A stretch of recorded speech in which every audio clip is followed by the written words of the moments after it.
What's up, everyone? We're here for a pre-trade deadline edition of Locked On Bucks. What does that mean for Milwaukee? Who really knows?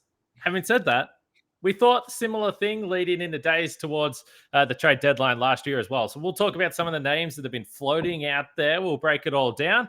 And then by the time you listen to this, who knows? Maybe full chaos has gone on around the league. It's the most interesting time of the year if you're an NBA fan that likes the roster moves and all those types of things. So we're going to break it all down. And then, of course, we do have a matchup with the Phoenix Suns, arguably the game of the season to have a look at as well. So we're going to get into that. Let's get started.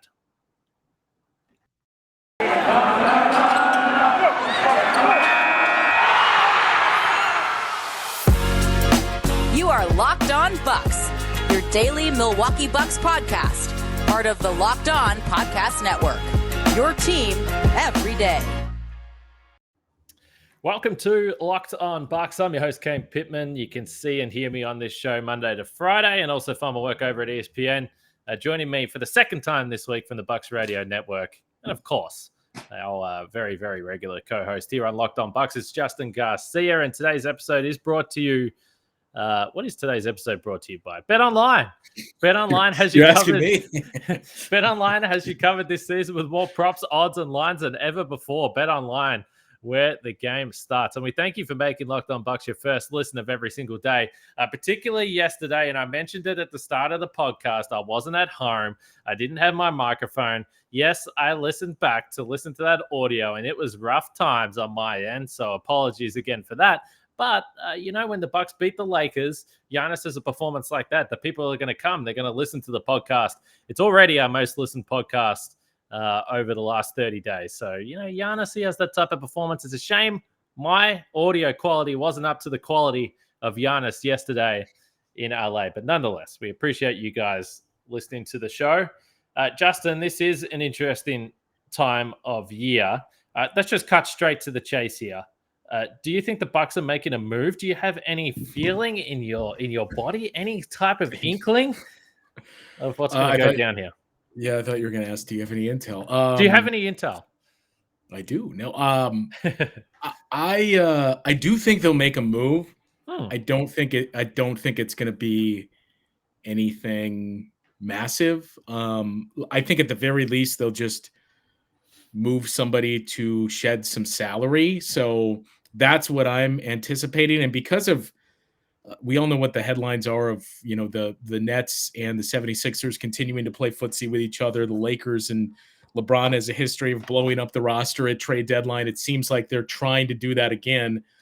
In terms of assets and what the Bucks have to give up, it's obviously very low on the list. So I think they'll do something. I think it's going to be really small. And I think because of that, it's probably not going to be until later in the day when other teams have already kind of figured out, okay, let's work with this team on this. And if something falls through, then it's, hey, are the Bucks still offering Jordan Nwora and this guy for, a second round pick and something else? Let's revisit that. So I would anticipate it'll be like 1:00 Central Time that something happens for the Bucks. All right. So listen, there's no secret. Every rumor that's out there, every report that's out there is virtually circled around Donte DiVincenzo. That's just what's out there. And we'll see whether Donte is still with the Bucks. Of course, we mentioned the story he had with Eric Name, the one-on-one about a week or so ago. And he's also very aware. He understands. He's been in this situation before. He was traded. And then the trade didn't go through. It's a great part of Bucks' recent history. But it's going to be interesting. I've obviously said, and people that listen to this podcast regularly know that I am a fan of Donte DiVincenzo. No, I don't think he's going to be an all-star player, but I think he's a valuable role player in this league.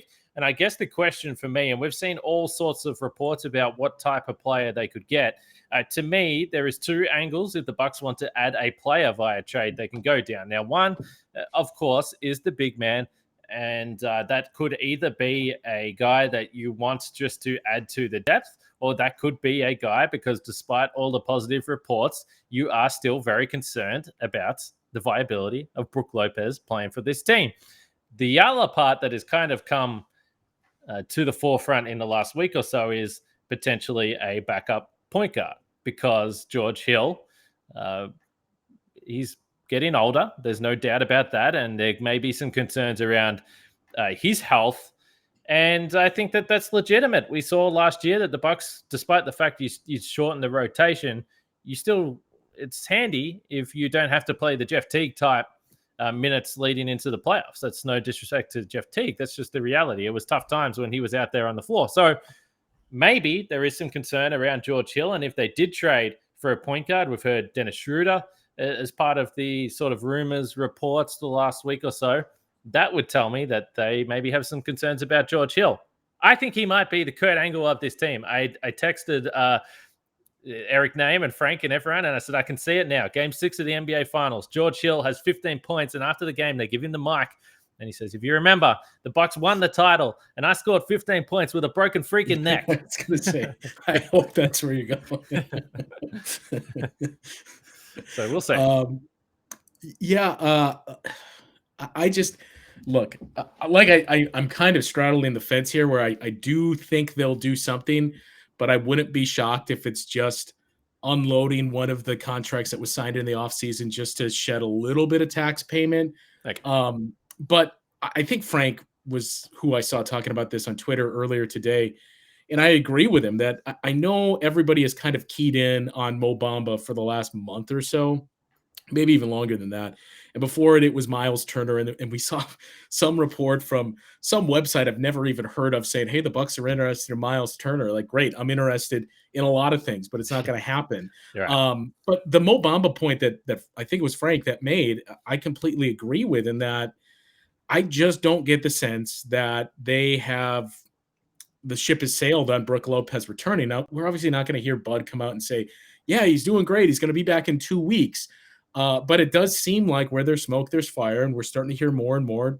We heard all along they were optimistic he would be back. Zach Lowe was the one that had it first, that they're pretty optimistic he would be back and he'd be back before the playoffs.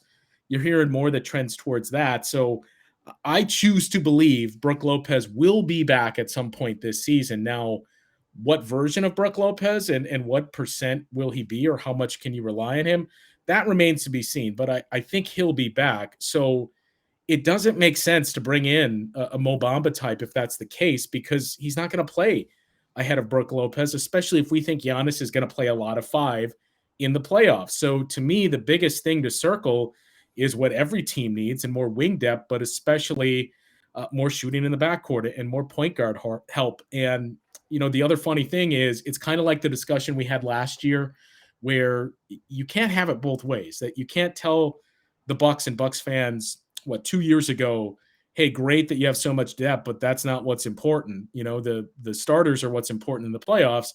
And then when they go down that path last year, most of the conversation was, well, great, but their bench is depleted and they have no one.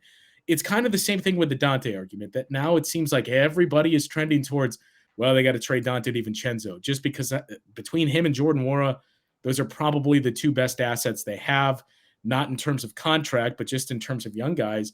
But, I mean, depending on what you would get back, you're not really solving a problem. That right now, Donte is, if not your best bench scorer, one of your best bench scorers, and they don't have any of that to begin with. So if you're telling me you're trading out a known commodity with this team in an area that you struggle, you better be getting something that is going to help you immediately, especially in that area, because right now you're going to have to lean on Donte, and I still think Donte would play valuable minutes for this team in the postseason. Me too. And I feel like that's an unpopular opinion. I wouldn't bet on a return date for Brook Lopez, but if you are listening to this podcast and even the word bet has your ears pricked up, then you should go to Bet Online, because it has you covered this season with more props, odds, and lines than ever before as football continues its march through the playoffs, right to the big game in, it says a couple of weeks here, but it's a couple of days now. Rams and the Bengals there. So betonline.net remains the best spot for all your sports scores, podcasts, and news this season. And it's not just football. BetOnline has up-to-the-minute info on pro and college hoops, NHL, boxing, UFC, along with real live updates of the current game. So don't wait to take advantage of all the amazing offers available for the 2022 season. That's BetOnline, where the game starts. Well, we are right there. And if you're listening to this podcast prior to the trade deadline, which of course you would be, because we know that Locked On Bucks is your first listen of every day, then the NBA trade deadline show on the Locked On NBA podcast network will have Kim Becker, John Corrales, and Josh Lloyd from 2 p.m. to 4 p.m. They'll have analysis of every blockbuster move. All you have to do is subscribe to Locked On NBA on YouTube, turn the notifications on so you know when they go live. So just to continue the conversation on the big department, and, I have found it a little...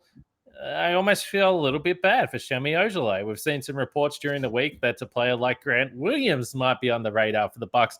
Now, personally, if I had the choice between Dennis Schroeder or Grant Williams, I'm more interested in Grant Williams. He's a guy that can knock down that corner three to a pretty decent percentage. Now, I know that we also had that conversation about Semi Ojeleye, but he has proven to be able to do it. He's actually been playing, and he is that kind of versatile defender, undersized, no doubt, but he can play multiple positions. So, again, I've said that I think it's the term the PJ Tucker replacement has been overused this year, because I just don't think that you can do it, again, unless you are getting a guy like my man from the Sydney Kings, Jay Sean Tate. If you could somehow swing a trade to get him, I'd be interested, even though he's not a guy that is probably well known around the traps. But Grant Williams is someone that I'm interested in.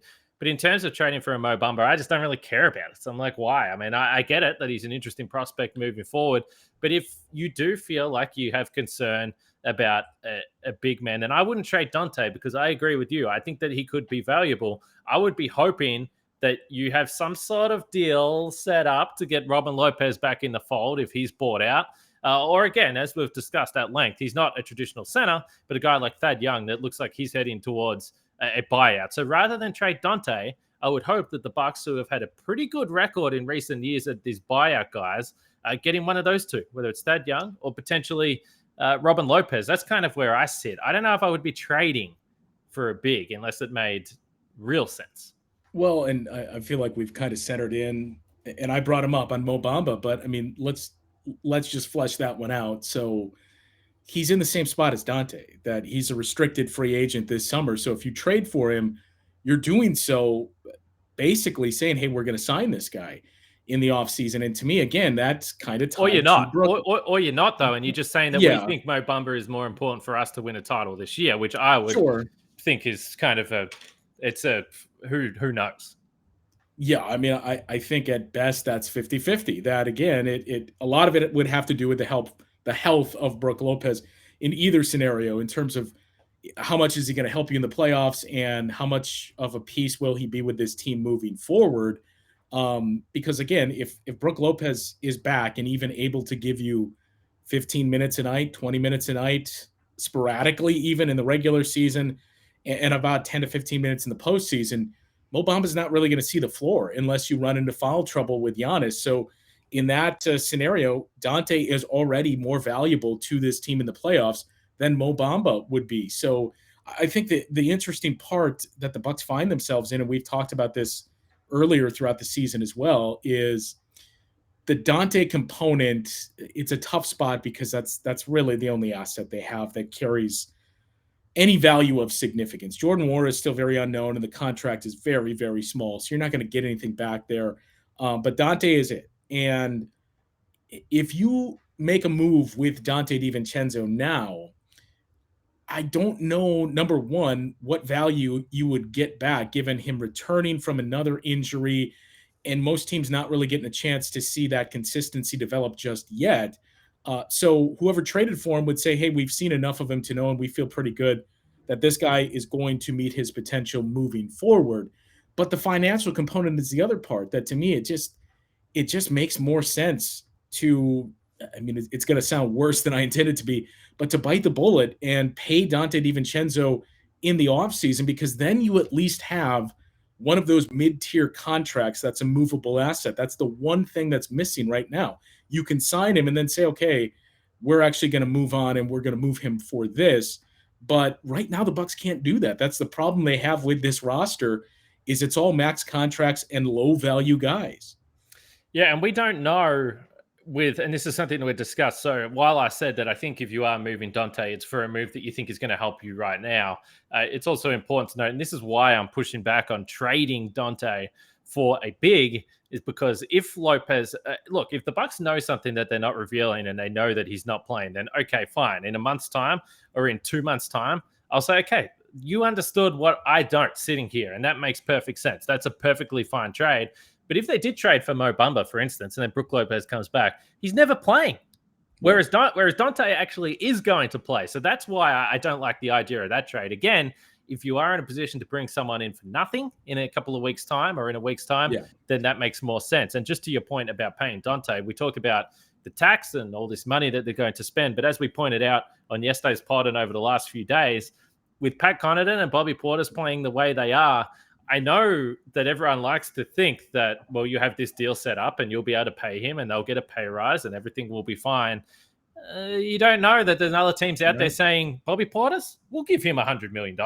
Pat Connaughton, you want a $65 million deal? Okay, we'll do that, which is not going to happen in Milwaukee. Like, that's just the reality. And no one can sit here and blame those guys for taking that money, as loyal as they've been and the success that they've had there. Get paid. So then what do? You don't have Donte. That might be a situation where his value to this team would be increased moving forward. Yeah, I think Pat is really, maybe I'm just naive, but it seems like Bobby Portis has found a home here, and whatever it takes to stay, he's going to be willing to do that. Pat, to me, is... If the difference is $40 million and $100 million, okay. Right. Okay. Now you can say $100 million is a ridiculous number. Whatever, $40 million to $80 million. Right. No, I mean, yes. If somebody makes the offer that's the Bucks say, "Hey, Bobby, great, but we're only willing to give you half as much as this offer," then yes, you have to take the offer. That Bobby Portis can't do this 2 years in a row, but I still feel pretty optimistic he'll be back. Pat, to me, is the interesting one, that he's just added so much value. The last 3 years, year after year, he's increased every aspect of his game, really, where he's become a bona fide outside shooter this year. We know about his ability to rebound and play up a position and what he brings overall defensively, that he is a perfect glue guy for any contending team. So he's a guy that I would be a little more wary of, one of those teams that's on the fringe saying, this is a guy that immediately upgrades our bench and he can be the 7th or 8th guy on a team that we expect to make a deep playoff run. So that's where I would have some concerns of maintaining the overall integrity of this roster. I don't know. I know I said I think they're going to make a move. I just don't think Donte DiVincenzo is going to be moved. I don't know if it's just posturing, but we've heard throughout the week more and more reports of, hey, the Bucks are really high. And of course they're going to say that, but hey, the Bucks are really high on Donte, and they anticipated all along to sign Donte and Grayson Allen. That I just think you're not going to get the value that you would have a year ago for Donte DiVincenzo, that he was the centerpiece of the Bogdanovich trade. You're not going to get that for Donte at the market right now because he's rehabbing from the injury. So you and I are in the same boat, that I am, I guess, higher on Donte than it seems like most Bucks fans. And I think he's still going to play a big role in the postseason, assuming he's on the roster. So all that being said, I mean, it would take a lot for me to move him and bring somebody else in that may be an unknown. I know right before we started taping, Jake Fisher had his recent report saying the Bucks and Wizards were talking and KCP was in there, but KCP is making 3 times as much as Donte. So Jordan Nwora and other guys would be involved in that deal. And it kind of goes back to the other point of, that's the difficult spot this team is in. And it's why it made the PJ Tucker decision even more painful, that at least was one of those contracts that if PJ wasn't playing to the same level, he'd still be one of those mid-tier deals that you could use in a trade. And they just don't have any of those. All right. I got a scenario for you, just considering that you brought that up, because I think that is really interesting, and we're doing this on the fly here, and these reports are coming through as we are rolling. But the Bucks may have options with some trades they do, but you don't always have options when you go into a car store and you're looking for the parts that you need. But you will if you go to rockauto.com, our longtime sponsors of the podcast. You can save time and money when using Rock Auto. Why would you choose to spend 30%, 50%, or even 100% more for the same parts from that chain store that I was talking about, or car dealership? Rock Auto is a family business serving do-it-yourselfers for over 20 years. Rock Auto prices are reliably low for every customer, and they have everything you could need, from brake parts, tail lamps, motor oil, and even new carpet. An example for you that we had a while ago. I don't know where this example is, so just ignore what I said. But you can do it yourself. Just go explore their easy-to-use website today and find a solution to your auto parts needs. I think I need my glasses on. I think that's the problem here. Go to rockauto.com right now and see all the parts available for your car or truck. Right, Locked On in there. How did you hear about us box so they know we sent you? Amazing selection, reliably low prices, all the parts your car will ever need. rockauto.com. All right, so I can't believe that we've got this far into the show before we bring this up. So here's another problem or concern that I have. So again, I think for the most part we agree in general on Donte DiVincenzo, but I do have this sneaky suspicion that maybe he is on the move. So maybe we don't, and part of that again, and maybe they'll do a minor deal that doesn't include those guys. But Horst, he gets stuff done. He's a deal maker. We've seen it over the years. He is a deal maker. So the trade deadline for me is 7 a.m. on Friday morning. So I'm not staying up all night. I got to get up early for work, but I'm going to wake up at about 6 a.m., which will be whatever time that is, an hour before the deadline. And I'm not going to be surprised if I see a tweet notification that DiVincenzo or whoever it is, the Bucks have made a move. But my big concern is if they do trade DiVincenzo for one of these guys, again, a big type player or a Grant Williams, is that they might be left a little bit wanting in the ball handling department. So I know people will say, well, Donte DiVincenzo isn't the safest ball handler. Fine, but he can provide that secondary option. He can create some stuff. Would you like his finishing to be better at the rim? Sure, but he can get there. He is a somewhat of a creator. So a couple of guys that have been brought up. Can I interest you in a Goran Dragic? As the Bucks, if you're telling me Goran Dragic is a trader bought out, and hey, would you be interested in bringing him on board? Absolutely. Okay, all right. What about an Eric Bledsoe? So this one, I guess I'm indifferent on. He would help you out in the regular season. We've seen enough to know he probably doesn't play for you in the playoffs. And if he does, it's the Jeff Teague role where you look up and you think, man, Eric Bledsoe's already played 6 minutes in this game, but that would be it. So I would be fine with that as a buyout guy, assuming that's not the only buyout move where you just bring him in as some backcourt depth to help get you to the playoffs. It's interesting with Eric Bledsoe because we spent a lot of time when he was here in Milwaukee saying, well, he's really miscast as the third star when he should be the sixth man. He should be coming off the bench. So, look, I think part of it is that Bucks fans, I think for the most part, yes, I understand there was some frustration, but for the most part, people like Bled, and it's kind of a shame to see that. Bud does. I mean, we heard over the weekend how highly he still thinks of Eric Bledsoe. And yeah, I agree that, and I said it last year too, like, man, if Eric Bledsoe somehow ends up with the Lakers and he's playing alongside that group, like that is the ideal scenario for him. And that's basically the spot that you have with the Bucks now, with the pieces that they've added around Giannis, where you're not asking him to be the third star. You're just asking him to be the sixth or seventh man.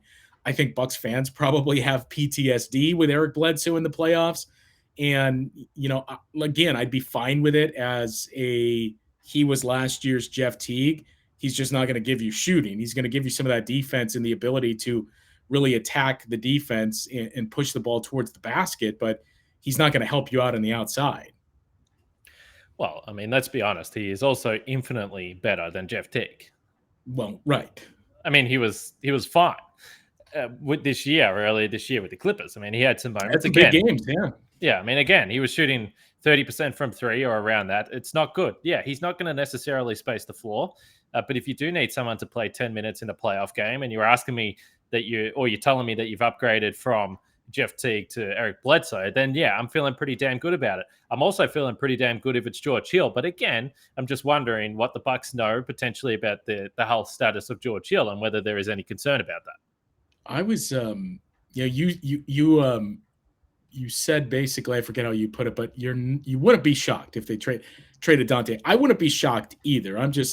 My stance is I would prefer not to. I would not be surprised if George Hill is part of a combination of players and in a move, because again, the contract, he's one of those guys that's right around. That would be a tough pill to swallow. He might just quit and not play basketball. I mean, I was going to say that's a really, really tough move for the organization to do that to George Hill twice. But we've seen how ruthless this business can be, that as you look up and down the roster, and again, with a guy like, I'm not saying it's going to happen, but KCP is think he's around $14 million that he's making. Donte, you look at his contract and where he's at, nowhere near that. George Hill is at $4 million that he's making. Donte DiVincenzo is about $4.5 million. So you're going to have to combine multiple guys. Everybody points to, well, what about Donte and Jordan Nwora? I mean, Jordan Nwora is $1.5 million. So it's not that easy. And the other problem is, as much you don't want to trade them, number one, but guys like Bobby Portis and even Pat Connaughton, who we just spent some time talking about, they have no trade clauses. So your hands are really, really tied with what you can do. All right. So as we said, most of this is speculation. We'll see what comes through. Honestly, nothing would really surprise me with the Bucks, just because I think there is a cap on what they're actually going to be able to do. There's going to be nothing wild, whether or not they make a move or they just look to something that they can do moving forward. And as you pointed to, there is a chance that maybe they move on one of these guys, or in the future they're looking to just cut someone. I'm sure they would prefer to just save that salary, whether they instead of just straight up cutting someone. But they might look to open up a couple of roster spots and see what they can do in the buyout market. Maybe it's a guy on the perimeter. Maybe it is a big as well. But I think either way, the Bucks are going to have an addition to the roster at some point here in the next few weeks. We'll just see whether it's the trade deadline. Just very quickly, do you think it's in the Bucks' best interest if James Harden stays in Brooklyn?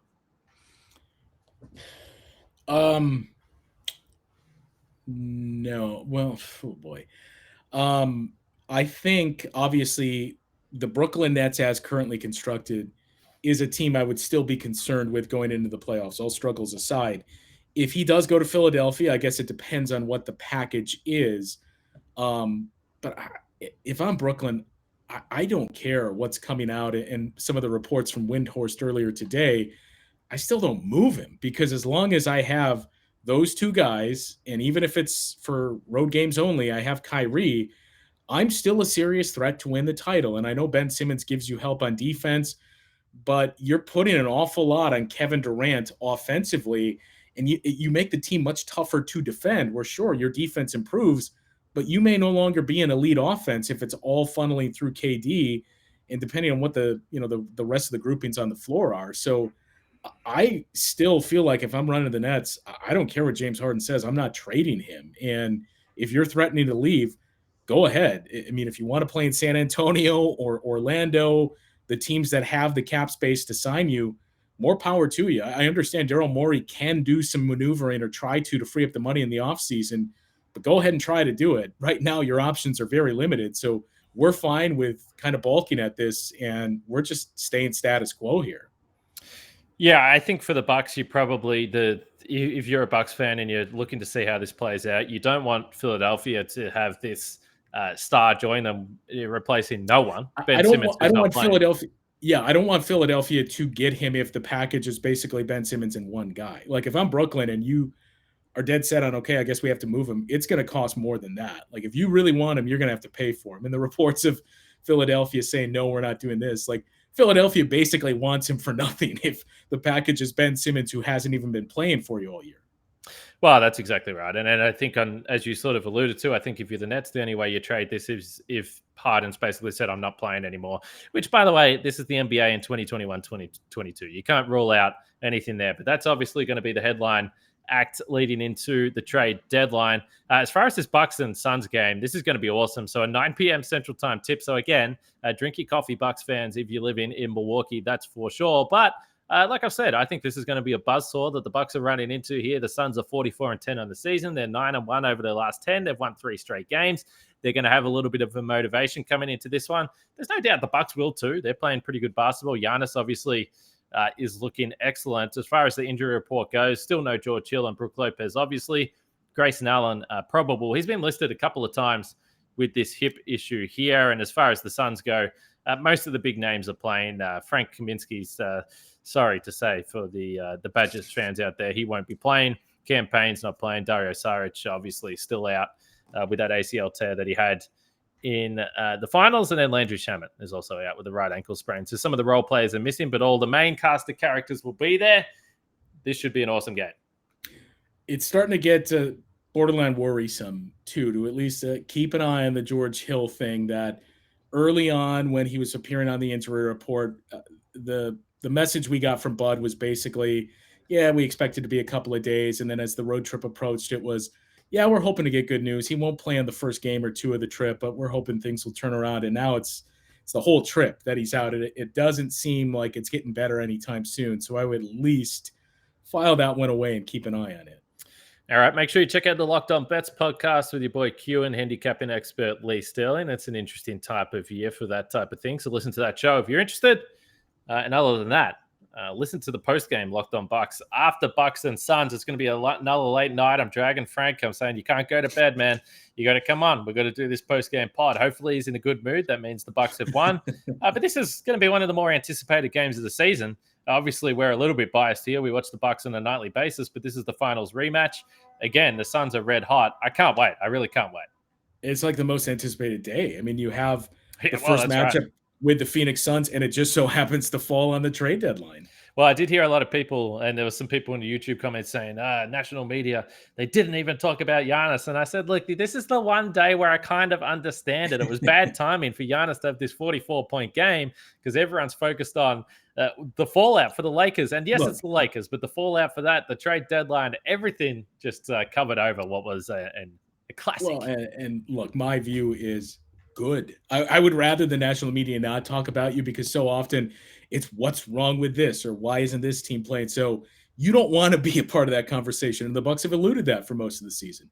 Anyway, just listen to Locked On Bucks. That's the solution. We definitely talked about it. There's no doubt about that. Obviously, as you're listening to this podcast, maybe news has dropped. Maybe some things have been done that make us look silly. That's the nature of podcasting. You look silly all the time. So we'll see. But we will wrap it all up tomorrow. It's going to be a big day, so we're looking forward to that. Keep it right here on Locked On Bucks for all your news. But for now, for Justin and myself, we'll catch you after the deadline and after Bucks and Suns.